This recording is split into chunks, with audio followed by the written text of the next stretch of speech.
Hi hello ನಮಸ್ಕಾರ. ಈ ಗುಳ್ಳಡಿಕೆ ಉಂಡಿ ಅಂತಂದ್ರೆ ನಮ್ಮ ಉತ್ತರ ಕರ್ನಾಟಕದಾಗ ಭಾಳ ಅಂದ್ರೆ ಭಾಳ ಸ್ಪೆಷಲ್ ನೋಡ್ರಿ. ಯಾಕಪ್ಪ ಅಂತಂದ್ರೆ ತಿನ್ನೋಕ್ಕೂ ಅಷ್ಟೇ ಸ್ಪೆಷಲ್ ಆಗಿರುತ್ತೆ ರೀ, ಬಟ್ ಮಾಡೋದು ಅಷ್ಟೇ ಸ್ಪೆಷಲ್ ಆಗಿರುತ್ತೆ ರೀ. ಹೆಂಗೆ ಅಂತ ಮುಂದೆ ತೋರಿಸ್ತೀನಿ ನೋಡ್ರಿ.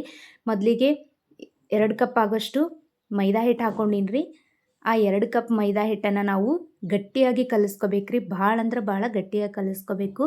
ನೀರು ಒಮ್ಮೆಗೆ ಹಾಕೊಳ್ಳೋಕೆ ಹೋಗ್ಬೇಡ್ರಿ, ಸ್ವಲ್ಪ ಸ್ವಲ್ಪನೇ ಹಾಕ್ಕೊಂಡು ಗಟ್ಟಿಯಾಗಿ ಕಲಿಸ್ಕೊರಿ. ಯಾಕಪ್ಪ ಇದು ಉತ್ತರ ಕರ್ನಾಟಕ ಸ್ಪೆಷಲ್ಲು ಅಂತಂದ್ರೆ ನಿಮ್ಗೆ ಆಮೇಲೆ ಗೊತ್ತಾಗ್ತೈತೆ ರೀ. ಇದು ಮಾಡೋದು ಅಷ್ಟಕ್ಕಷ್ಟ ಐತ್ರಿ. ಆಮೇಲೆ ಇದು ಇನ್ನೂ ಸ್ಪೆಷಲಾಗಿ ಹೇಳ್ಬೇಕಂತಂದ್ರೆ ಬೆಳಗಾವಿ ಬೈಲಹೊಂಗಲ ಸೈಡ್ ಭಾಳ ಸಿಗ್ತೈತೆ ನೋಡ್ರಿ. ಇಲ್ಲಿ ಮಾಡೋದು ಭಾಳ ಕಷ್ಟ ಐತ್ರಿ. ಇದು ಭಾಳ ಅಂದ್ರೆ ಭಾಳ ತಾಳ್ಮೆ ಬೇಕಾಗ್ತೈತೆ ರೀ. ಗಟ್ಟಿಯಾಗಿ ಹಿಟ್ಟು ಕಲಿಸ್ಕೊಂಡ್ಮೇಲೆ ಅದಕ್ಕೊಂದು 2 ಗ್ಲಾಸ್ ಆಗೋಷ್ಟು ನೀರು ಹಾಕಿ ಒಂದು 5ರಿಂದ 10 ನಿಮಿಷ ಇದನ್ನು ಹಾಗೆ ಮುಚ್ಚಿಡ್ರಿ. ಈ 10 ನಿಮಿಷ ಆಗೋದ್ರೊಳಗೆ ನಾವು ಒಂದು ಸ್ವಲ್ಪ ರವೆ ತೊಗೊಳ್ಳೋಣ್ರಿ. 2 ಟೇಬಲ್ ಸ್ಪೂನ್ ಆಗೋಷ್ಟು ಅಥವಾ 1.5 ಟೇಬಲ್ ಸ್ಪೂನ್ ಆಗೋಷ್ಟು ರವೆ ತೊಗೊಂಡೀನಿ ರೀ, ಮೀಡಿಯಮ್ ರವೆ. ಅದಕ್ಕೆ ನಾನು ಒಂದು ಟೇಬಲ್ ಸ್ಪೂನ್ ಆಗೋಷ್ಟು ಎಣ್ಣೆ ಹಾಕ್ಕೊಂಡು ಮಿಕ್ಸ್ ಮಾಡಿ ಎತ್ತಿಟ್ಕೊತೀನಿ ರೀ. ಇದು ಆಮೇಲೆ ಇದ್ರದ್ದು ಕೆಲಸ ಐತ್ರಿ, ಈಗೇನಿಲ್ಲ. ಆದರೂ ಇದನ್ನು ಮಿಕ್ಸ್ ಮಾಡಿ ಹಾಗೆ ಸಪ್ರೇಟ್ ಎತ್ತಿಟ್ಕೊಳ್ಳೋಣ ರೀ. ಈಗ ಒಂದು 10 ನಿಮಿಷ ಆಗೈತಿ. ಅದು ಹಿಟ್ಟು ನಾವು ನೆನೆಯಕ್ಕಿಟ್ಟಿದ್ದು ನೋಡಿರಿ ಹೆಂಗಾಗೈತಿ. ಇದನ್ನು ಸರಿಯಾಗಿ ಕೈಲಿಂತ್ರ ನಾವು ಇದನ್ನು ನೀರೊಳಗೆ ಮಿಕ್ಸ್ ಮಾಡ್ಬೇಕ್ರಿ. ಎಷ್ಟು ಮಿಕ್ಸ್ ಮಾಡಬೇಕು ಅಂತಂದ್ರೆ ಆ ನೀರನ್ನ ಚೆಲ್ಲಬೇಕು, ಮತ್ತು ಬೇರೆ ನೀರು ಹಾಕೋಬೇಕು, ಮತ್ತು ಮಿಕ್ಸ್ ಮಾಡಬೇಕು. ಮತ್ತು ಅದೇನು ನೀರು ಬಂದೈತಲ್ರಿ ಅದನ್ನೆಲ್ಲ ಚೆಲ್ಲಬೇಕು, ಮತ್ತು ನೀರು ಹಾಕೋಬೇಕು.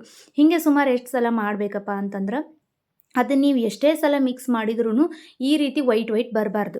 ನೀರು ತಿಳಿಯಾಗಿಯೇ ಇರಬೇಕು. ಅಲ್ಲಿವರೆಗೂ ನಾವು ಇದನ್ನು ಮಿಕ್ಸ್ ಮಾಡಬೇಕಾಗ್ತೈತೆ ರೀ.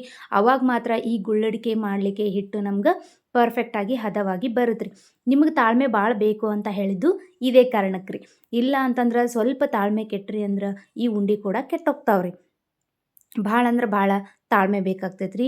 ಆಮೇಲೆ ಹಿಟ್ಟು ಯಾಕೆ ನಾ ಗಟ್ಟಿ ಕಲಿಸ್ಬೇಕು ಅಂತ ಹೇಳಿದ್ನಿ ಅಂತಂದ್ರೆ ಇದೇ ಕಾರಣಕ್ಕೆ ರೀ. ನೀವೇನಾರು ಅದನ್ನು ತೆಳ್ಳಗೆ ಕಲಿಸಿದ್ರಿಪ್ಪ ಅಂತಂತಂದ್ರೆ ಅದು ನೀರೊಳಗೆ ಈ ರೀತಿ ಮಿಕ್ಸ್ ಮಾಡುವಾಗ ಬರೀ ನೀರೊಳಗೆ ಕರಿಗಿನೇ ಹೋಗ್ಬಿಡ್ತೈತೆ ರೀ.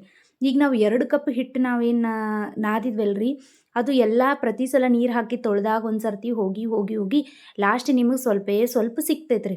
ಎಷ್ಟು ಸಿಗ್ತೈತಿ ಅಂತ ನೋಡಿರಂತ್ರಿ. ನೋಡ್ರಿ, ಇಲ್ಲಿ ನಾನು ಸುಮಾರು ಒಂದು 7ರಿಂದ 8 ಸಲ ತೊಳ್ಕೊಂಡೀನಿ ರೀ. ಆದರೂ ಇನ್ನೂ ಈ ರೀತಿ ತೊಳೆದಾಗ ಇನ್ನೂ ಸ್ವಲ್ಪ ಹಿಟ್ಟಿನ ಅಂಶ ಬರಾಕತ್ತೈತೆ ರೀ. ಪೂರ್ತಿ ಅಂದ್ರೆ ಪೂರ್ತಿ ಕ್ಲಿಯರಾಗಿ ನೀರು ಬರಬೇಕು. ಅಲ್ಲಿವರೆಗೂ ನಾವು ಇದನ್ನು ಹೀಗೆ ತೊಳಿತಾನೆ ಇರಬೇಕಾಗ್ತೈತೆ ರೀ. ಸುಮಾರು ಒಂದು ಏನಿಲ್ಲ ಅಂದರೂ ನಾನಂತೂ ಒಂದು 15ಕ್ಕಿಂತ ಜಾಸ್ತಿನೇ ನಾನು ಇದನ್ನು ತೊಳೆದೇನಿ ರೀ. ಅವಾಗ ನನಗೆ ಈ ರೀತಿಯಾಗಿ ಹಿಟ್ಟು ಹದವಾಗಿ ಬಂದೈತೆ ರೀ. ಈ ಹಿಟ್ಟಿಗೆ ಇನ್ನೊಂದು ಸ್ವಲ್ಪ ಕೆಲಸ ಐತೆ ರೀ. ಈ ರವೆ ಏನು ನಾನು ಕಲಸಿಟ್ಟಿದ್ದೆ ಎಣ್ಣೆ ಜೊತೆಗೆ ಅದನ್ನು ಹಿಟ್ಟೊಳಗೆ ಹಾಕಿ ರವೆ ಮತ್ತು ಹಿಟ್ಟು ಎರಡೂ ಚಂದಂಗೆ ಮಿಕ್ಸ್ ಆಗುವಂಗೆ ನಾವು ಇದನ್ನು ಚಂದಂಗೆ ಕುಟ್ಟಬೇಕಾಗ್ತೈತೆ ರೀ. ನನ್ನ ಹತ್ರ ಇಷ್ಟೇ ಸಣ್ಣದಿರೋದ್ರಿಂದ ಇದು ಏನಿದು ಕುಟ್ಟನ್ಕಿ ಇಷ್ಟೇ ಸಣ್ಣದೈತ್ರಿ. ನಾ ಅದಕ್ಕೆ ಇದ್ರೊಳಗೆ ಕುಟ್ಟಾತೇನೆ ರೀ. ನಿಮ್ಮ ಹತ್ರ ದೊಡ್ಡದು ಹಿಂಡಿ ಕಲ್ ಥರ ಇರ್ತಾವಲ್ರಿ, ನಮ್ದು ಉತ್ತರ ಕರ್ನಾಟಕದವ್ರಿಗೆ ಗೊತ್ತಾಗ್ತೈತೆ ರೀ. ಅಂಥದ್ದು ಏನಾರ ಇತ್ತಪ್ಪ ಅಂತಂದ್ರೆ ಭಾಳ ಚಲೋ ಆಗ್ತೈತೆ ರೀ. ಈಸಿಯಾಗಿ ಜಲ್ದಿನ ಇದು ಹಿಟ್ಟು ಪರ್ಫೆಕ್ಟಾಗಿ ಹದ ರೆಡಿ ಆಗ್ತೈತೆ ರೀ. ಆದ್ರೆ ನಮಗೆ ಮಾತ್ರ ಸ್ವಲ್ಪ ಭಾಳ ಕಷ್ಟ ಆಗ್ತೈತೆ ರೀ. ಯಾಕಂದ್ರೆ ನನ್ನ ಹತ್ರ ದೊಡ್ಡದು ಹಿಂಡಿ ಕಲ್ಲಿಲ್ಲ, ನಾ ಇದ್ರೊಳಗೆ ಕುಟ್ಕೊಳಕತ್ತೀನಿ ರೀ. ಅದಕ್ಕೆ ಹೇಳಿದ್ ನೋಡ್ರಿ, ಇದ್ರೊಳಗೆ ತಾಳ್ಮೆ ಭಾಳ ಅಂದ್ರೆ ಭಾಳ ಬೇಕು ರೀ. ಸುಮ್ಮನೆ ಈಸಿಯಾಗಿ ಮಾಡ್ಕೊಳ್ಳುವಂಥ ಉಂಡೆ ಅಲ್ರಿ ಇದು. ಉತ್ತರ ಕರ್ನಾಟಕ ಸ್ಪೆಷಲ್. ಯಾಕಪ್ಪ ಅಂತಂದ್ರೆ ಇದನ್ನು ಮಾಡೋದು ಉತ್ತರ ಕರ್ನಾಟಕದವ್ರ ಕೈಲಿನ ಆಗೋದ್ರಿ, ಅಷ್ಟು ತಾಳ್ಮೆಲಿಂತ್ರ ಮಾಡೋದು. ಈಗ ನೋಡ್ರಿ, ಹಿಟ್ಟು ಪರ್ಫೆಕ್ಟಾಗಿ ಎರಡು ಮಿಕ್ಸ್ ಆಗೈತೆ ರೀ. ಇದು ಒಂದು ಕಡೆ ಎಣ್ಣೆ ಕಾಯಕ್ಕಿಡೋಣ್ರಿ. ಎಣ್ಣೆ ಕಾಯಕ್ಕಿಟ್ಟು ಏನು ಮಾಡ್ಬೇಕಂತಂದ್ರೆ ಚೆನ್ನಾಗಿ ಮಿಕ್ಸ್ ಆಗಿರ್ತಕ್ಕಂಥ ಹಿಟ್ಟನ್ನು ಏನೈತಲ್ರಿ ಅದನ್ನು ಒಂದು ಸಲ ಮಿಜ್ಕೊಂಡು ಈ ರೀತಿ ಸಣ್ಣ ಉಳ್ಳೆಗಳನ್ನಾಗಿ ಮಾಡ್ಬೇಕ್ರಿ ನಾವು. ನೋಡ್ರಿ ಎಷ್ಟು ಚಿಕ್ಕದಾಗಿ ಮಾಡತ್ತೀವಿ. ತಾಳ್ಮೆ ಭಾಳ ಅಂದ್ರೆ ಭಾಳ ಬೇಕ್ರಿ. ಇದಕ್ಕೆ ಬೇಕಾಗಿರೋ ಇಂಗ್ರೀಡಿಯೆಂಟ್ಸ್ಗಿಂತ ತಾಳ್ಮೆನ ಭಾಳ ಮುಖ್ಯ ರೀ ಈ ಉಂಡೆ ಮಾಡೋಕ್ಕೆ. ಈ ರೀತಿಯಾಗಿ ಸಣ್ಣ ಉಳ್ಳೆನ ಮಾಡಿ ಎಣ್ಣೆ ಒಳಗೆ ಬಿಟ್ಟು ನೋಡಿದಾಗ ಅದು ಮೇಲ್ಗಡೆ ಬರಬೇಕ್ರಿ ಉಳ್ಳೆ. ಸಡನ್ನಾಗಿ ಎಣ್ಣೆಗೆ ಹಾಕಿದ ತಕ್ಷಣ ಹಾಗಾದ್ರೆ ಎಣ್ಣೆ ಬರೋಬ್ಬರಿ ಕಾದೈತಂತ ಅರ್ಥ ನೋಡ್ರಿ. ಈಗ ಇದನ್ನು ನಾನು ಒಂದೊಂದೇ ಉಳ್ಳೆನ ಮಾಡಿಟ್ಕೊಂಡಿದ್ದೆ, ಆ ಒಂದೊಂದೇ ಉಳ್ಳೆನ ಒಂದೊಂದೇ ಎಣ್ಣೆಗೆ ಬಿಡಾಕತ್ತೀನಿ ನೋಡ್ರಿ. ಈ ರೀತಿ ಒಂದೊಂದಾಗಿನೇ ಬಿಡಬೇಕ್ರಿ, ಒಮ್ಮೆಗೆ ಹಾಕೊಳ್ಳುವಂಗಿಲ್ಲ. ಒಮ್ಮೆಗೆ ಹಾಕೊಂಡ್ರೆ ಒಂದಕ್ಕೊಂದು ಉಳ್ಳೆ ಅಂಟ್ಕೊಂಡ್ಬಿಡ್ತಾವ್ರಿ. ನನಗಂತೂ ಇಲ್ಲಿ ಪೇಷನ್ಸ್ ಮುಗ್ದಿತ್ರಿ. ಇನ್ನು ಮುಂದೆ ನನ್ನ ಮಕ್ಕಳಿಗೆ ನಾನಾ ಕೆಲಸ ಹಚ್ಚಿದೆ ರೀ.